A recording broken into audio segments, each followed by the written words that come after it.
नमस्कार किसान भाइयों, ग्रोइंग ट्री ऑर्गेनिक्स में आपका बहुत बहुत स्वागत है। बहुत सारे हमारे किसान भाइयों का एक प्रश्न होता है, क्वेश्चन होता है कि हम लोग वर्मी कंपोस्ट कैसे और किस मात्रा में इस्तेमाल करें। देखिए, मैं आपको बताना चाहता हूँ कि वर्मी कंपोस्ट इस्तेमाल करने का दो तरीका है। एक, जहाँ पर हम सिर्फ प्योर वर्मी कंपोस्ट डालते हैं। दूसरा, हाइब्रिड मेथड, जहाँ पर हम यूरिया, डीएपी और वर्मी कंपोस्ट को मिलाकर, अगर आप प्योर वर्मी कंपोस्ट इस्तेमाल करना चाहते हैं, जो थंब रूल है वो ये है कि आप 1 एकड़ में 1 किले में 500 किलो वर्मी कंपोस्ट इस्तेमाल कर सकते हैं 1 साल में।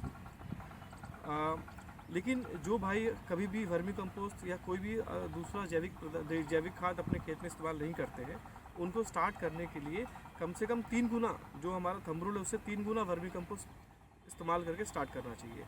तो कैसे होगा कि पहले साल में आप 500 किलो की जगह 1500 किलो डालेंगे, दूसरे साल में आप इसको 1 टन डालेंगे, 1000 किलो डालेंगे, और तीसरे साल में 500 किलो डालेंगे, और ये फिर वापस वैसे चलते रहेगा।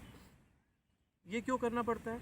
जैविक खाद इस्तेमाल करने जब हम स्टार्ट करते हैं इस्तेमाल करना, तो हमारे खेतों का जो उत्पाद है, जो प्रोड्यूस है, वो काफ़ी हद तक गिर जाता है।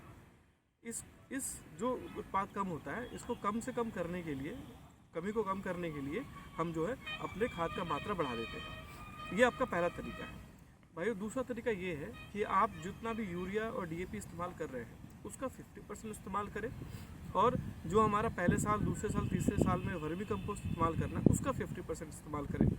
उसमें क्या है, हमारा जो उत्पाद है वो कम होने के चांसेस बिल्कुल ज़ीरो हो जाता है। एग्जाम्पल ये है कि अगर आप 1 एकड़ में अगर आप 2 कट्टा डालते हैं यूरिया का और 1500 किलो आपको डालना है वर्मी कंपोस्ट का, तो यूरिया का 1 कट्टा आप डालेंगे और वर्मी कंपोस्ट डालेंगे 750 किलो। दूसरे साल में आप यूरिया डालेंगे 25 किलो, आधा कट्टा, और अपना वर्मी कंपोस्ट डालेंगे 750 किलो। तीसरे साल में आप यूरिया बिल्कुल भी नहीं डालेंगे और वर्मी कंपोस्ट डालेंगे 750 किलो। चौथे साल में आप वर्मी कंपोस्ट डालेंगे 500 किलो, और ये 500 किलो फिर आपका कंटिन्यूस चलते रहेगा। इस प्रकार से इस्तेमाल करने में हमारा जो उत्पाद है हमारे खेतों का, वो बिल्कुल भी कम नहीं होगा।